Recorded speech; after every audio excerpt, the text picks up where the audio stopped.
안녕하십니까.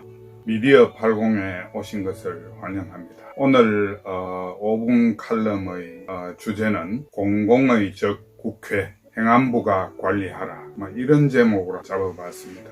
신문의 속성 중에 한 개가 부정편향성이라고 있습니다. 그러니까 사회의 아름답고 밝은 측면보다는 부정적인 뉴스에 훨씬 더 민감하다는 겁니다. 그거는 부정적인 뉴스가 우리 사회의 안전 또는 안녕 질서와 관련이 크기 때문에 부정적인 뉴스에 몰두하는 경향이 있습니다. 근데 이 부정 뉴스가 넘치다 보니까 신문이나 방송을 보는 분들이 세상이 너무 험하다, 이래서 뉴스를 피하려고 하는 경향이 생기는데, 그래서 미국 방송에서는 라는 것을 사용하기도 합니다. 방송 맨 마지막에 나쁜 뉴스, 부정적인 감정을 털어버리기 위해 그래도 아직 세상이 살만하다 하는 그런 모습을 보여주는 뉴스, 말하자면 나쁜 감정을 멀리 차버린다는 의미의 키커입니다. 사실 지난 5, 6년간에 그 뉴스 보는 것 자체가 좀 괴로웠습니다.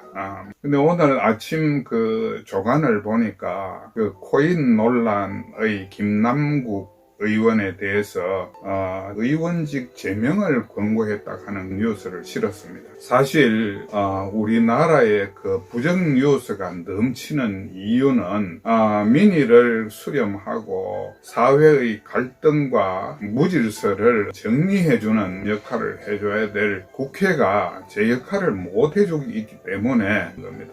신문이나 방송을 멀리하게 되는 이유 중에 한 개도 국회에서 만들어내는 뉴스가 참혹하고 국민들의 감정을 손상하고 이런 내용들이 많기 때문에 그런 현상이 생기는 겁니다. 우리나라 국가지표체계의 통계표를 보면 국가기관들 중에서 지난 10년간 최고 꼴찌를 말하자면 제 역할을 하고 있다라는 응답을 가장 못 받는 집단이 국회로 나와 있습니다. 2022년 경우에는 국회에 대한 제 역할을 하고 있다는 응답 비율이 24%에 불과했고, 그 앞서서는 10%대로 떨어진 적도 있었습니다.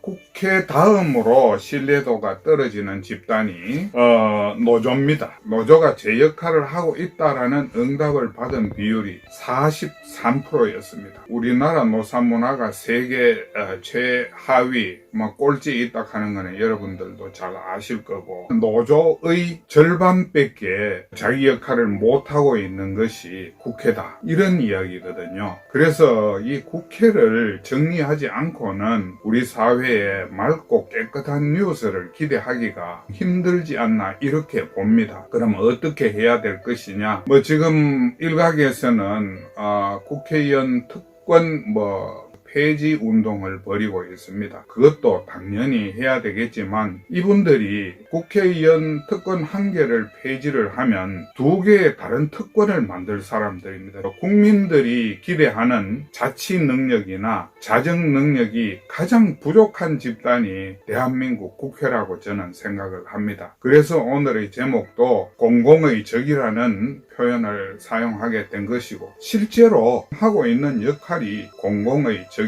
그러면 어떻게 할 것이냐? 저는 생각에 국회를 대한민국 공무원하고 똑같은 선상에서 다루도록 해야 된다고 생각을 합니다. 또 활동에 대한 국민들의 평가를 성과급 체계로 묶어서 행정안전부가 관리하는 것이 맞다고 생각을 합니다. 물론 이것이 상권 분립에 위배되는 거 아니냐, 또는 정부가 국회를 장악하려고 하는 거 아니냐, 이런 비판이 있을 수 있겠습니다만, 그런 차원의 고도의 정치 활동에 대한 제한은 곤란할 것이고, 다만 그들의 처우라든지 그들의 행동에 대한 규제는 지금보다 더 강화해야 된다고 생각을 합니다. 행정안전부가 국회의 모든 근무 질서를, 급여 체계를 임의적으로 해서는 안 되겠죠. 어떤 기준에 따라서 기계적인 작업만 한다는 그런 의미겠습니다만, 이분들한테 목줄을 매는 그런 강력한 조치가 없이는 이분들이 각성을 못한다고 생각을 합니다. 그러니까 우리 사회에 그 가짜 뉴스가 횡행하고 거짓말이 횡행하고 거짓 선동이 횡행하는 이런 분위기를 통째로 제어를 하려면 그런 데 대한 페널티가 반드시 있는 식으로의 변화가 필요한데 그 변화의 첫 단추로 저는 행정안전부가 국회의원들의 공직기강을 잡아주는 그런 역할을 해줘야 된다. 이렇게 주장을 하는 것입니다. 오늘 5분 칼럼은 여기서 마치겠습니다.